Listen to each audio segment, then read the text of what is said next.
Correct. Kung sinabi niya, hindi totoo yung digging niya. Ngayon, dito sa hearing natin, inamin niya, he was lying doon sa yung presko na yan. And with that, tanungin natin bakit nagbago yung stand niya. Bakit noon, di-deny niya at ngayon inaamin niya na existing talaga yung ginawa nilang digging.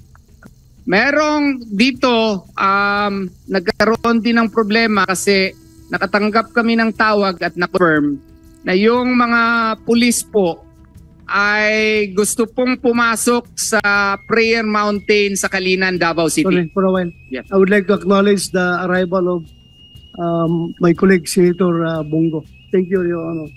Thank you for coming. Please continue. Dito po, may mga pulis po na nag-attempt na nag-enter doon sa Prayer Mountain po sa Kalinan, which is a good 50 kilometers away from Buhangin. Kaya nga po, nagtataka kami kung sigurado sila na yung heartbeat ay nasa KOJC compound, bakit sila nakarating na naman sa Prayer Mountain at nag-attempt na pumasok, no? And then, 9 o'clock in the morning, lumalakas yung drilling operation sounds doon po sa JMC basement. And hindi pa rin kami pinapayagan na magkaroon ng access po nito maski nagtatry po yung mga lawyers namin. Next slide please. 10:44 a.m. naririnig pa rin namin yung mga drilling operations. And then at one time chine-check nila maski yung aming mga what you call this, yung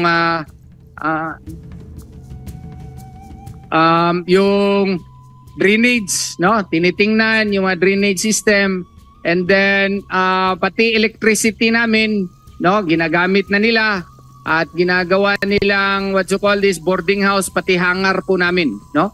Hangar ng kliyente. And yung mga manholes po, no? Which is part of the KOJC cabling system, inopen po at pinag-i-inspection po nila. Next slide please. And then may dala na namang by 11 a.m. ang daming mga equipments, yung mga SAF, no? And repeated unlimited searches were made in the hangar, the kingdom, and even doon po sa garden ng KOJC. May garden kasi kami. And then August 29 at 1 p.m., meron silang itry sana kunin na fire truck ng KOJC, no?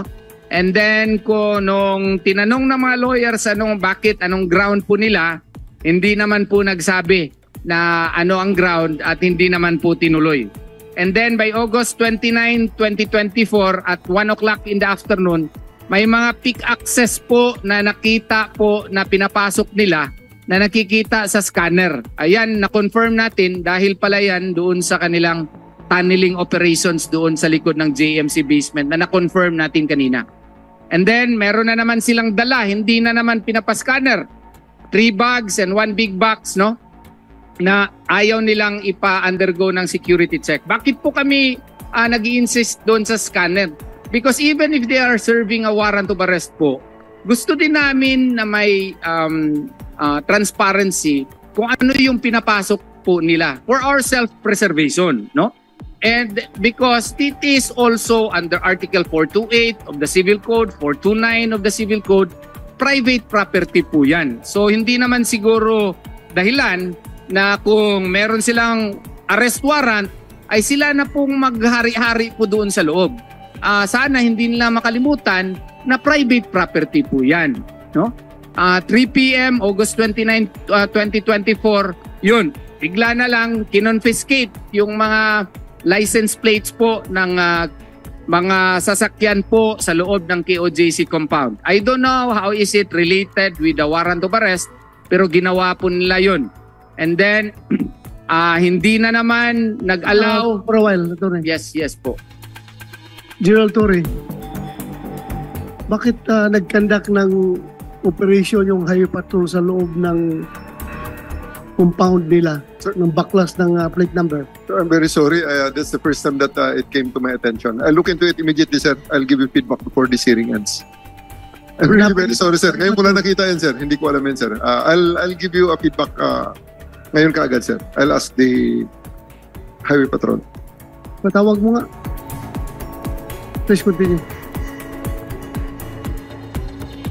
Ay na naman kami, sir, na makapasok po doon sa basement, no? Pero hindi na naman pinayagan.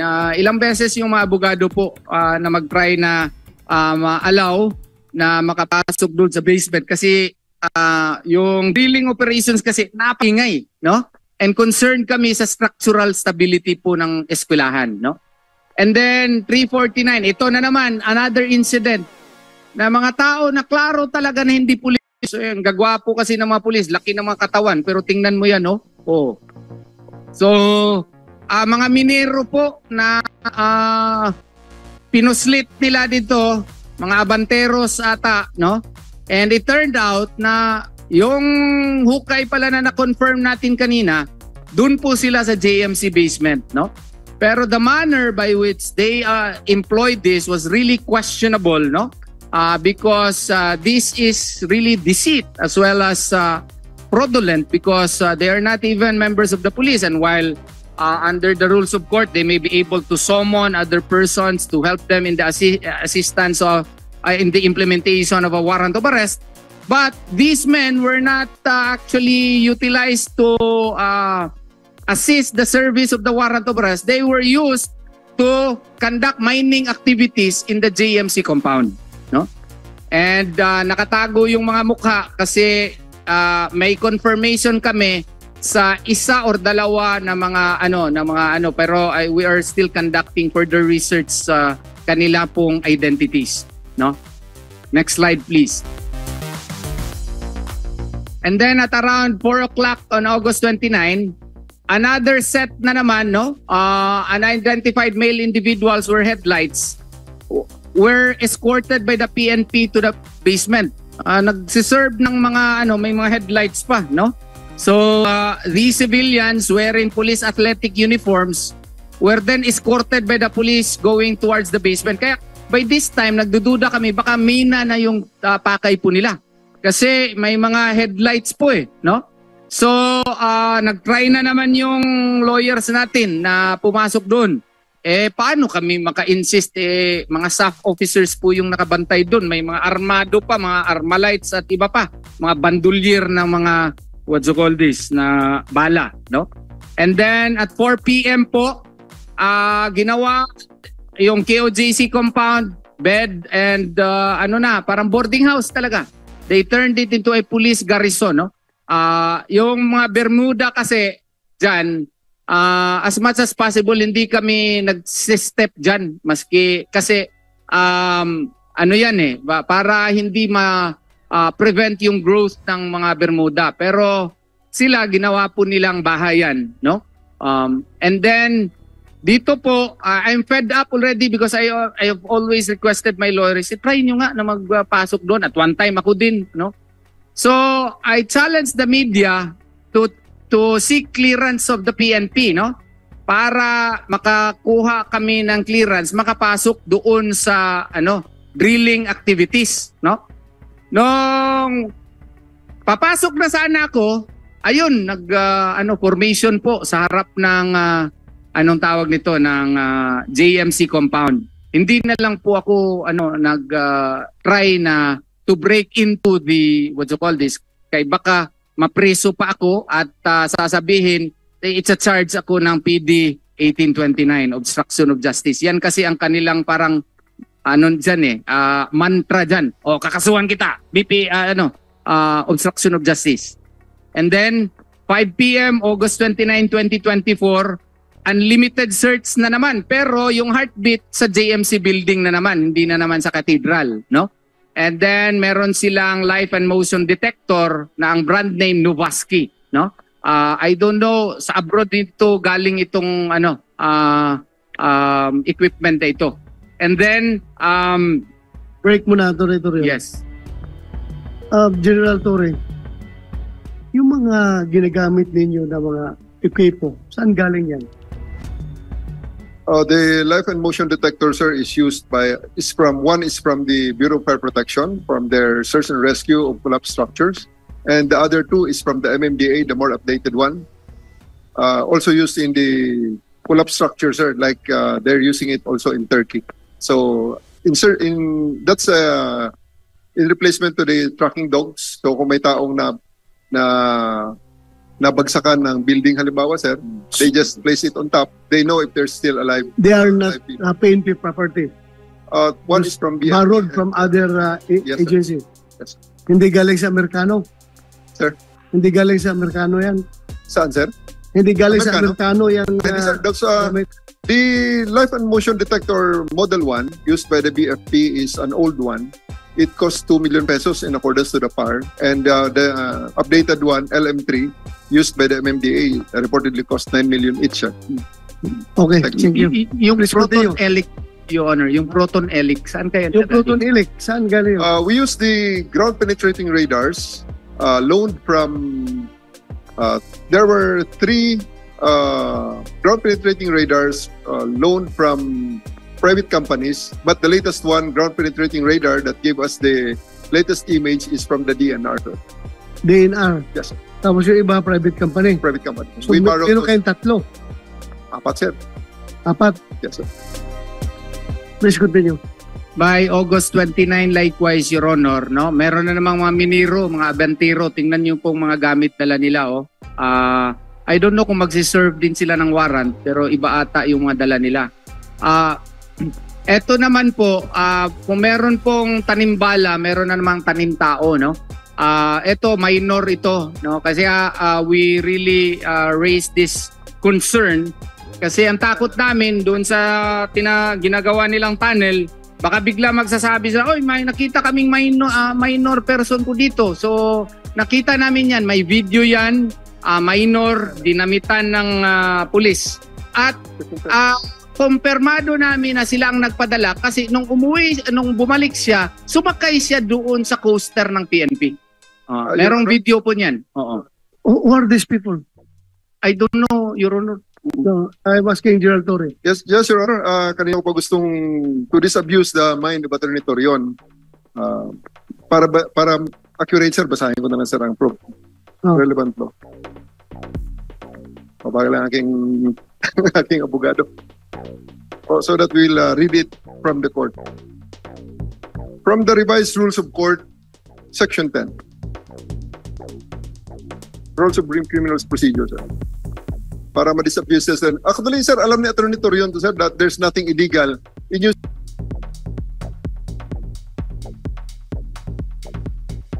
using the civilians, because we will confirm those are civilians that we. So you do that- confirm they are Yes, sir. civilians? Yes, sir. And we did that. They are not policemen? They are not policemen, sir, because But they why are are the you experts. authorizing them to wear police uniform? Just to. Okay, sir.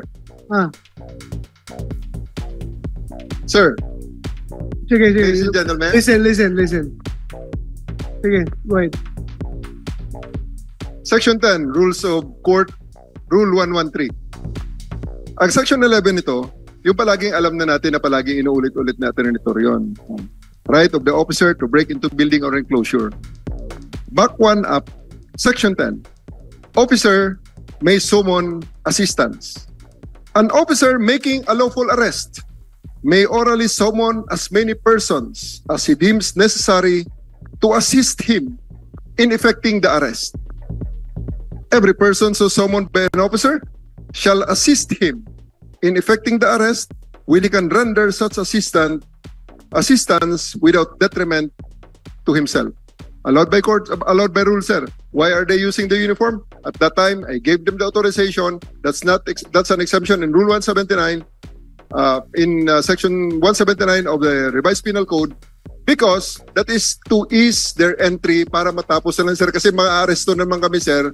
Mga aresto, rather than arrest these people from KOJC, preventing the entry of people that will legally summon to assist us in effecting this arrest of Pastor Apollo Kibuloy. Pinag-uniforme na lang namin, sir, para sila ay makapasok ng hindi na pinipigilan. So you summon the services of these civilians Yes, sir. to effect the arrest of Pastor Kibuloy Yes, or sir. to dig a tunnel below the To dig the building. tunnel, because it is the way for us to break into the tunnel that we suspect Apollo Kibuloy is hiding, sir. That's also in relation to Section 11, which gives the peace officer the right to break into any building or enclosure to effect the arrest, sir.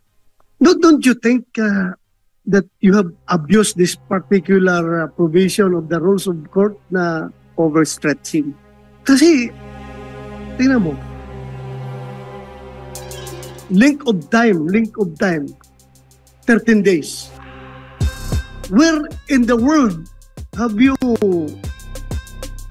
effect as warrant of arrest for 13 days staying in a particular place? Sir, I will cover that in our presentation after Sir, Senator Yun's okay. narrative. Sir, Thank you. if I may, sir. Babalikan kita diyan mamaya pag-present mo. I will ask the same question Yes, sir. and I will further ask further question. Yes, sir. Sir, Thank you, sir. Well, just a little repartee to since he is citing a law. I hope the good general would be enlightened that he can invoke that provision when he is making a lawful arrest. In this case, 13 days have already elapsed. There is no lawful arrest yet. When an officer, sir, kanang yung provision na gisite niya, aresto, meron yung akusado, siya lang isa.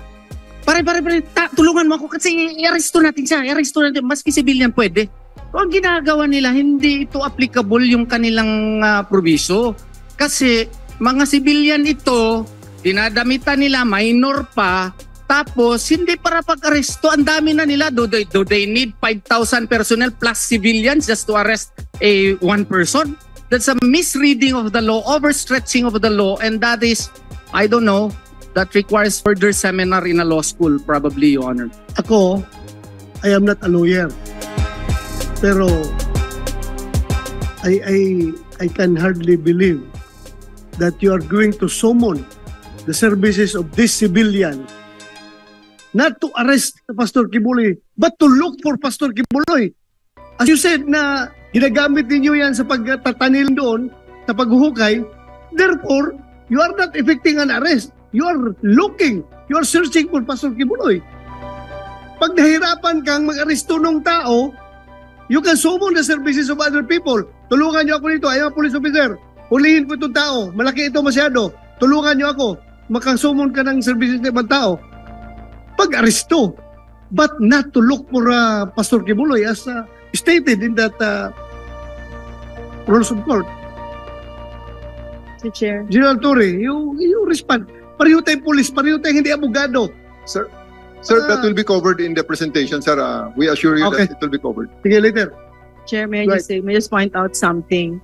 That even though it has gone through ridiculous lengths, you look at the face of General Torre, and what you will see is the face of someone who doesn't care.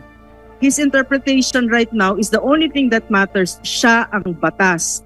And that was how we have experienced him all these days. Yung kapritsyo, yung whims, yung very tyrannical, ako ang batas. Kahit nakaharap mo na yung mga senador, nagbe-behave ka lang dyan, no? But in reality, Please address your Mr. statement Chair. to the chairman. Mr. Chair, Huwag mong direkta sa kanya. yes, Mr. Chair, Yes. sorry. Yes. So ganun lang yan, Mr. That's all I want to say, really, that it's very, even though it has gone through ridiculous lengths, no? For him, if what he believes and what we've experienced, no, is that his interpretation is the one that matters, and it will be the one that will get followed. Wala nang rule of law. Lahat iikutin through ridiculous lengths. Your observation is very valid, and I am taking note of that. Thank you. I would like to ask Yusek Lord Villanueva about your interpretation. Lahat tayo dito nag-interpret nitong rules of court. Yung sinabi ni General Torre, ayaw ko nang tanungin si General Attorney Torion dahil he is from the opposing party. I presume you are neutral. Pwede ko bang using that particular provision of the rules of court, pwede ko bang isumon yung mga civilian para hanapin si Pastor Kibuloy, magdidig ng tunnel doon? Can I do that? Your Honor, the standard established by the rules of court is reasonableness. So in this case, if the PNP has reasonable ground to believe that indeed the pastor is hiding underground and through their instruments and through their machines, they have reasonable ground to believe that he is indeed underground, then the rules of court allow the peace officer, the police officer, to break in to an enclosure. So by that interpretation, sir, breaking in would include perhaps tunneling or digging to reach the enclosure where it is reasonably built. I am not asking you about the reasonableness. I am asking you about summoning the services of the civilian in order to arrest Pastor Kibuloy. The act is not actually making the arrest. The act is searching for Pastor Kibuloy. So can I ask these people to help me dig a tunnel to look for Pastor Kibuloy, then eventually arrest him? Your Honor, the provision does not place a limitation as to the time when this summoning of assistance would be given. So I would respectfully disagree with the contention that this must be done at the very moment that the person to be arrested is cited. It could be done in the process of breaking into the enclosure where the person to be arrested is believed to be found. That is my respectful opinion, po, Your Honor. Thank you. Thank you. Human rights. You're a lawyer, ma'am? RD, human rights? Yes po, Your Honor. But Can you share with us your thoughts on this? Judging from the arguments from both parties, pero medyo nalito na rin po ako because I'm no longer a legal expert as to this matter. But may I, the President of the Integrated Bar of the Philippines here in Davao City, may I pass the ball to her? Thank you, ma'am. Thank you. Please, President of the IBP, Davao City, Attorney Aiza Kanda. You have the floor, ma'am. Good afternoon, Mr. Chair. I have a different opinion with regard to Section 10 of Rule 113.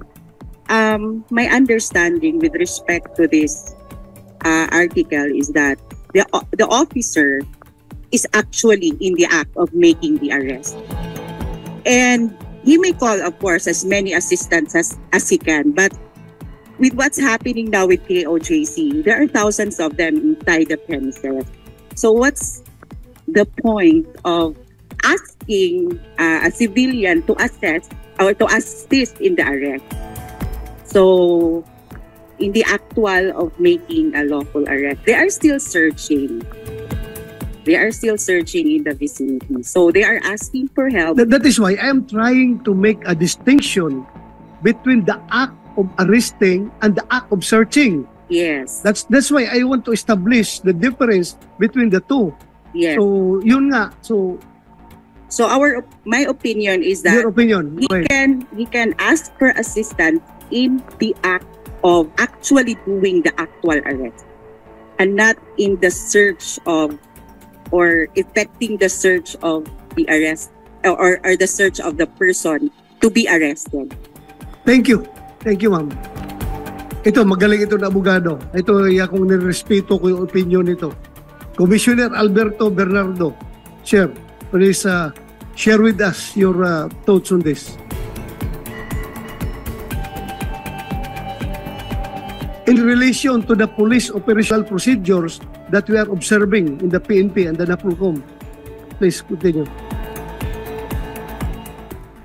Maraming po salamat pa, Ginoong Tagapangulo. Yung arrest po kasi is a continuing act. Kung yung tao po polite, tumatakas, yung pagtugon sa kautusan ng warrant, ng arrest warrant is a continuing act also. Kaya kung naniniwala po ang kapulisan na nandoon sa ilalim, merong bunker doon, continuing act po yun. Kaya nakukonsider natin na yung ginagawa ng police is furtherance of the arrest. Kaya kung gagamit po ng gadget ng LMD, yun ho ang magtutukoy para gumawa ng paghuhukay at pagtukoy doon sa tao. Kaya sa tingin ko po, with all due respect doon sa colleague, continuing act po kasi, kaya hindi po static yun na tapos yung arrest, pag nakita mo yung tao. Kaya kung yung gadget po, naniniwala sila, nasa kabilang kwarto, ginamit po natin ito sa Marawi. Alam natin, nasa kwarto siya. Yung terrorism, continuing acting yun. Ganon din po rito, kung nagtatago yung tao sa ilalim, continuing act, kaya kasama po yun sa pagtugon doon sa service of warrant. Yun Thank po you. yung Thank you. humble. Alam mo, if we are going to continue with that continuing act, the occupation of the PNP on the KOJC will continue on and on and on and on. Do you agree with me? Until they define the physical body of Pastor Kibuloy. Do you agree with me?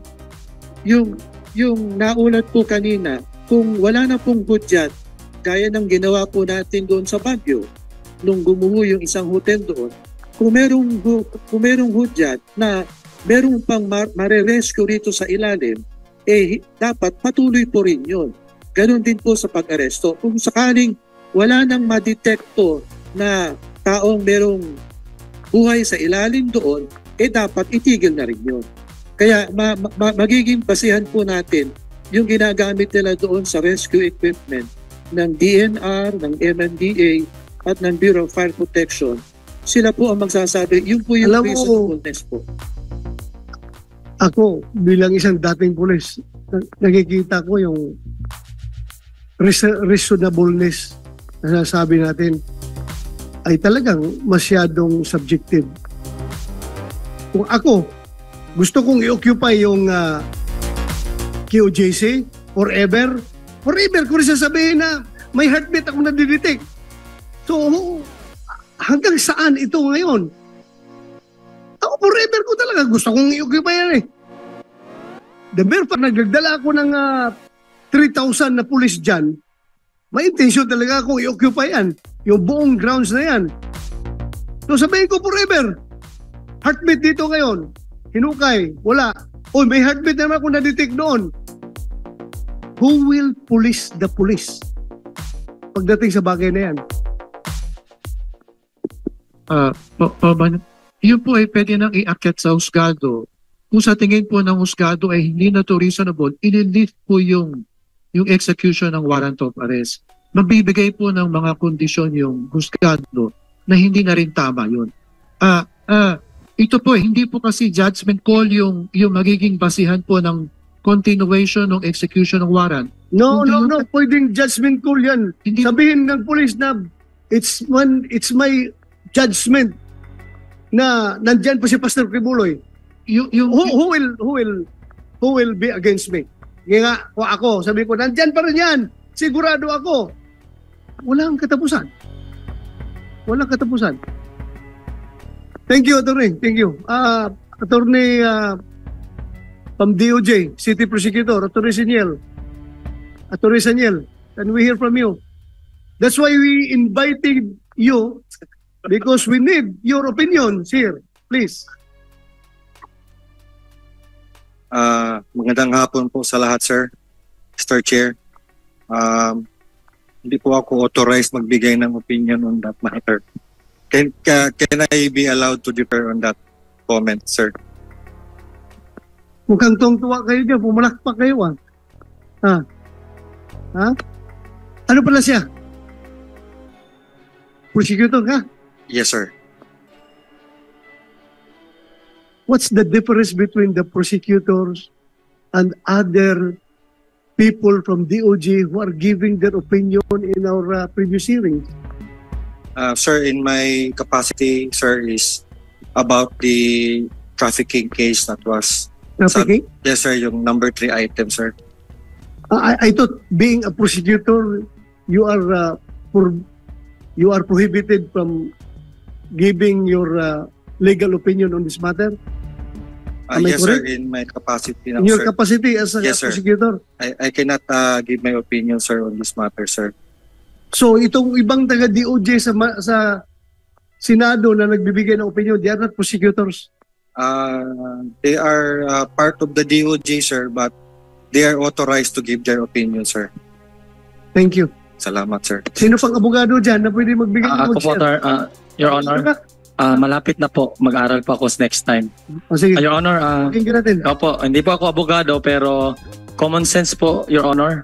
Huwag natin paikot-ikutin po mga with due respect, NAPOLCOM, TOJ, DILG, the generals here and the colonels Ay, po. please do not direct your comments Yes po, to them. Ha? Just- sorry po, Your Honor. kasi ako'y nakiusap sa kanila na mag-share ng kanilang opinion tapos bigla mo silang pipersonalin sila isa-isa. Opo, Your That Honor. would be against the ethics of this committee. Sorry po, Your Honor. Please. It's my mistake po. Thank you, thank you. Right.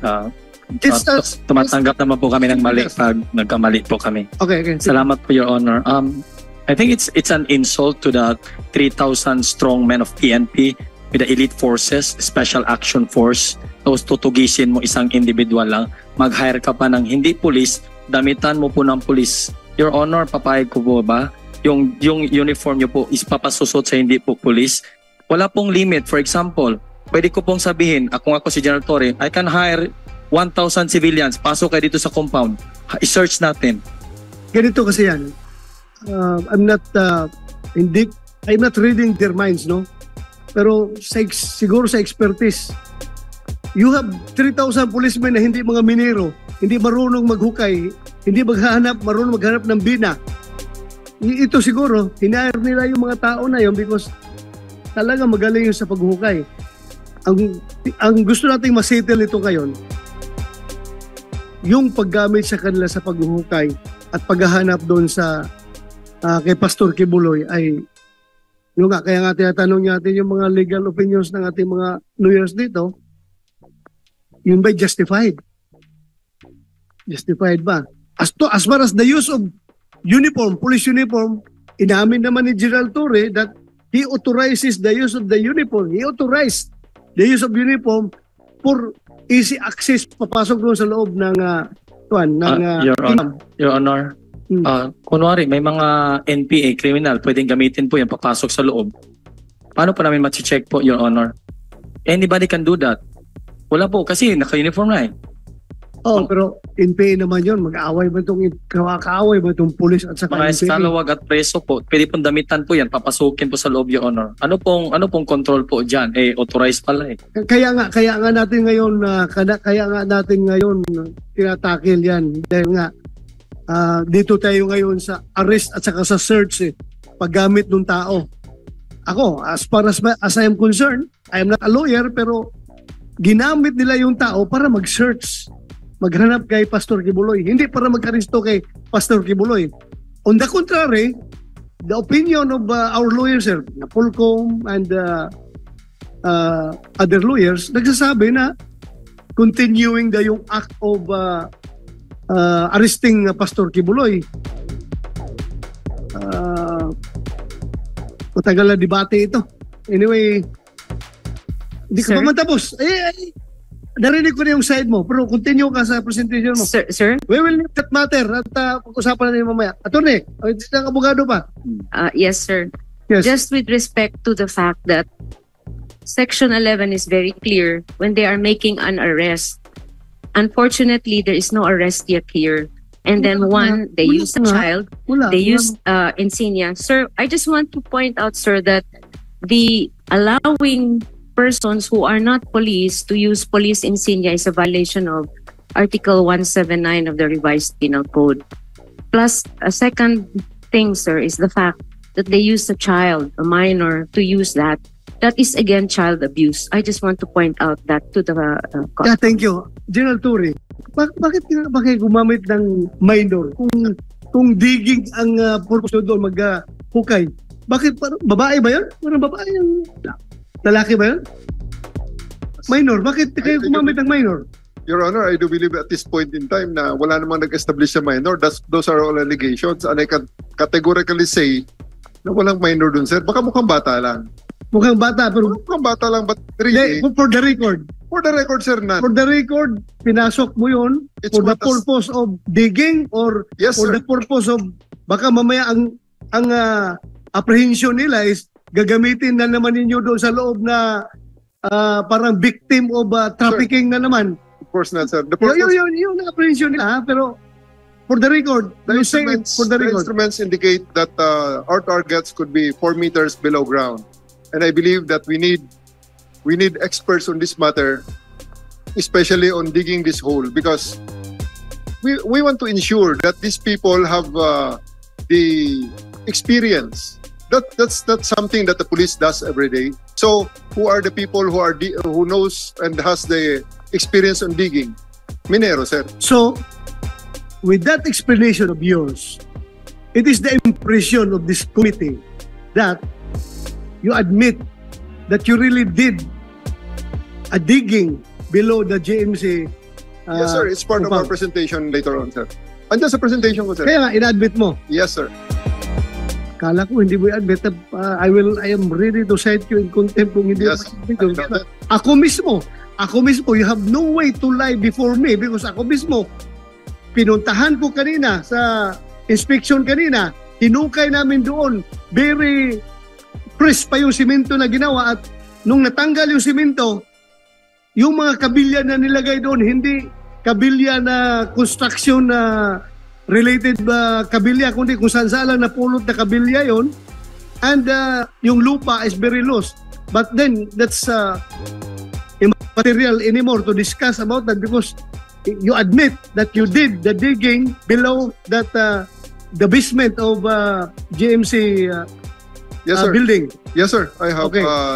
I have lots of bosses who are class 87 and Okay. they can testify on the kind of destruction that Fist of Cadet First Class Bato de la Rosa, sir, can come to them if they violate the rules, sir. So I really will not dare to do that and lie to you. Yeah, be Thank you, sure, sir. just be sure because it pains me to cite you in contempt if I need to do that because you are the regional director of this particular police regional office of this region. And that would be a slap on the PNP kapag ang kanilang boss ay na-cite in contempt ng isang committee hearing because of lying and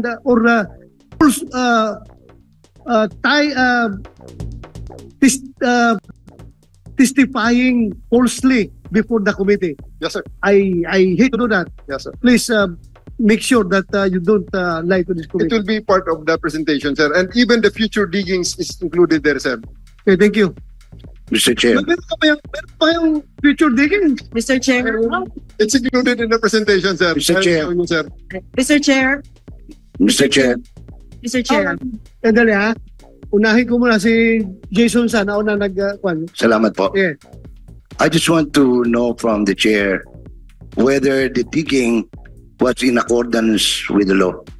I'd like to ask, therefore, the chair to ask the PNP whether they secured a digging permit because the structural integrity of the building, which carried preschool, kindergarten, elementary students, high school students, college students, postgraduate, nangangani po ang buhay nila. Doon sa integrity ng gusali, kung ito ay magkakaroon ng konting pag-inog ng mundo. Ug sabi ni siya pa, ug mulinog taon, at sa mampunito ng mga batang gagmay, ngawa magit sila ibang kaagan, anang maong pangitabo. Where did they secure a permit from the building official of the city, Mr. Chair? General Torre, Sir, the question is, did you secure digging permit from the building officials of the city of Davao or any permit from DNR for that matter? Before No, you sir. do that? No, sir. No. No, sir. Okay. Sir. Mr. Thank you Chair. for that answer. Mr. Chair, may I have... So, it's noted by this committee that he did not secure any permit. Mr. from Chair. any pertinent and competent government agency that is regulating the digging operations. Mr. Chair. Go ahead, Attorney Fuentes. Thank you, sir. Sir, considering that he hired civilians, may we know the names of the civilians that he hired for the digging, sir? So, you should understand that their property was negatively impacted by the digging operations. That's why they are looking for the names of those people responsible in the digging. So, since ikaw ang nag-recruit noon, please give us the name. Submit to this committee. Mr. Chair, Okay? yes, Mr. Chair, we will. Ilan yun? Ilan yun? I have lost track, maybe around 7 or 6. 7. Mr. Chair. But we will provide it to you and just consult my. Please, before this hearing ends, please submit to this But committee. I would like to state for the record, Your Honor, that everything that they did is under my responsibility. I take full That's responsibility good. for their actions. You are the commander. You should assume all responsibility. Yes, sir. Very good. Mr. Chair. Assume all the responsibility. You are the commander. Mr. Chair. Yes, Mr. Chair. Yes. Yeah, Han, building official of Davao City. Good afternoon. Good afternoon. Kas tung yani. Right. Good afternoon, Mr. Chair. May I ask General Torre if during the time of excavation and all of the construction activities done in the basement, was there a professional engineer architect supervising over the work being done? Thank you. You heard the question. Please answer. Yes, sir. We have structural engineers and Sino? A regional PNP engineering Yes, sir. service mo? we have one civil, one architect, and one structural engineer, sir. I'll cover everything in the presentation, sir. Ano doon sa presentation mo? Sir. Meron silang engineer. That question came about because earlier when General Torre was talking, he said they hired the experts for digging, which were yung mga minero. In my opinion, that's hindi siguro tama. Yung eksperto natin doon is yung minero. If yung safety, yung like it was mentioned earlier in the rules of court, yung breaking in, Your Honor, humingi kasi ako ng opinion from NBCDO, National Building Code Development Office, yung executive officer nila. I asked if yung breaking in doon is applicable to the breaking of building or demolition of any part thereof. According to the commissioner, ang sabi niya sa akin is yung breaking in can apply to breaking of a door or a window to access a building. However, yung act of demolition or breaking structural parts of a building is a regulated activity and it should need a permit or order from the court na will order perhaps the building official to give assistance to whoever is undertaking the job. That's all, Mr. Chair. Thank you. Noted. Sino yun? Sino yung tinanong mo? Si Attorney Belderol, sir. Sino siya? National Building Code Development Office. I think he is the executive director or Okay. currently, sir. Thank you. Thank you. Mr. Chair. Well noted. Mr. Chair, Go ahead. in connection with this, considering that I am the chairman of the board of the Jose Maria College Foundation Incorporated, if ever there is going to be any structural damage to the building of JMC, is the police willing to pay for the damages due to the digging that they caused? I presume they have to pay kung mayroong court order ordering them to pay whatever damages that they have done. Am I correct, General Torre? Yes, sir. Definitely, sir. Mr. Chair. Bayaran nila. Kung you file the corresponding case and pag the decision na ng korte, bayaran natin sa PNP. Thank you, sir. Thank you. Mr. Chair. Go ahead. A few days ago, General Torre was in a press con and he very clearly stated that there was no digging. He denied that he nagdig ang PNP and he said that excavation didn't exist, and he also said that those were just Photoshop pictures. Okay. But that statement was not given before this committee, Yes. before you. Yes, Mr. Chair. Okay, before the public. In a Before the press public. con, he said it in a press con. So, Mr. Chair, this again is the problem, that he maybe can tell the truth to you, but once you leave, For fear of fear, yes. becoming yes, being cited in contempt. yes, Because I am serious in my job. I don't care kung sino man, basta if you testify falsely before this committee, I have to cite you in contempt. yes, Mr. Chair, but unfortunately, not all of us are senators, and the Filipino people are not senators, and he blatantly lied to the Filipino people about it. Will you please respond, General Torre? Did you lie before the Filipino people that you did not do such digging? Sir, masyado tayong nasa sidetrack. Hindi ko maintindihan, sir, ang sinasabi ni Dr. Badoy. Kung kailan ginawa, sir, I did not do that. Napakasimple lang. I did not do that, sir. Hindi ka I did not do that and I did not say that. na If they can present to me the video, maybe I can review it. But right now, there's no video presented except for the statement of Dr. Badoy, who is delaying the presentation of Attorney Torion. Okay. Can you please give me that Yes, video? Mr. Chair, So that the press con 2 days ago, he even challenged Attorney Torion to prove it.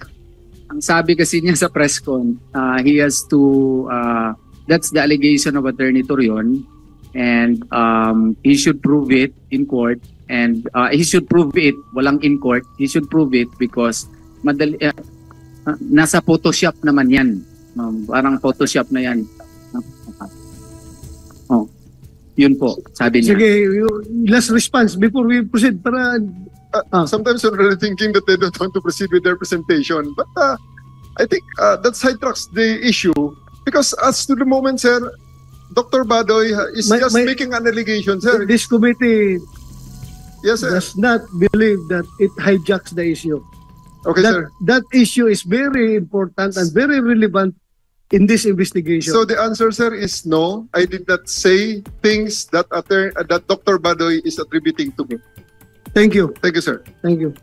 Later on, Dr. Badoy, you We're retrieving the press con, Mr. Chair, where he blatantly and clearly stated that there was no excavation and that those were just Photoshop photos. okay. Noted. Kung meron kayong recognition, palabas natin. Mr. Please continue. One last Yes. question regarding sa excavation. Bakit po pinadali nila, tinabunan kaagad para hindi po nyo makita ng committee po ninyo? Madali po yan, sir. Overnight po, sir. Napakabilis po, natabunan kaagad. Kung sabi niya, accountable siya doon sa paghuhukay. Okay. Let's be frank about it.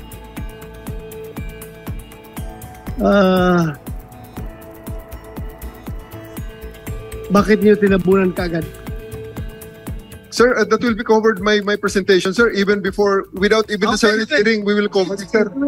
Wait for your presentation. Yes, sir. Yes, sir. Thank you.